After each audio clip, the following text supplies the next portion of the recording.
বাবু বাবু বাবু, তোর বউ তোকে ঠকাচ্ছে। চুপচাপ সবকিছু শুনতে থাক।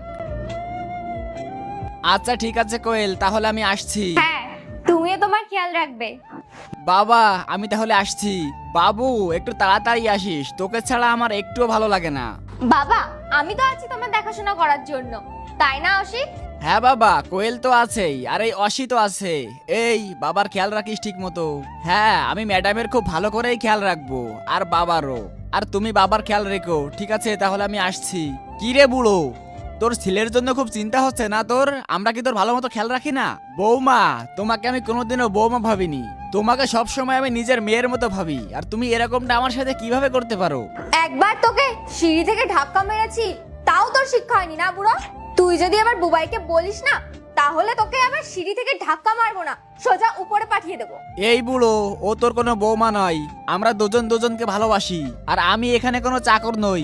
আমি শুধু এখানে আছি না ওকে ভালোবাসি বলে। একবার এই প্রপার্টি তোর ছেলের নামে হয়ে যাক, তারপর ও তোর ছেলেকে ডিভোর্স দিয়ে দিবে, আর তারপর সব প্রপার্টি আমরা নিয়ে নিব। কি রে বুড়ো, বুঝতে পেরেছিস? যা যা, আমাদের জন্য চিকেন পকোড়া ভেজে নিয়ে আয়।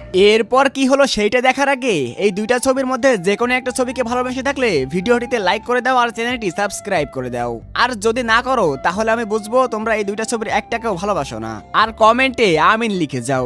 এই বুড়োটার একটা কিছু করতেই হবে, শালার যতদিন উপরে না যায় না ততদিন আমাদের প্ল্যান সাকসেসফুল হবে না। আরে বেবি, আমার তো প্ল্যান এটাই ছিল, আমি ওকে সিঁড়ি থেকে ফেলে দেব। আর আমি কি করে বুঝবো ও বেঁচে যাবে?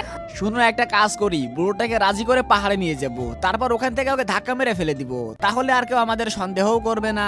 তারপর আমরা দুজন মিলে শুধু মজা করব, মজা। ও আচ্ছা, তাহলে তোমরা ডিসাইড করে নিয়েছো কোর্টে গিয়ে আমার কাছ থেকে কত টাকা নিবে। ওই তুমি এখানে, তুমি তো চলে গেছিলে।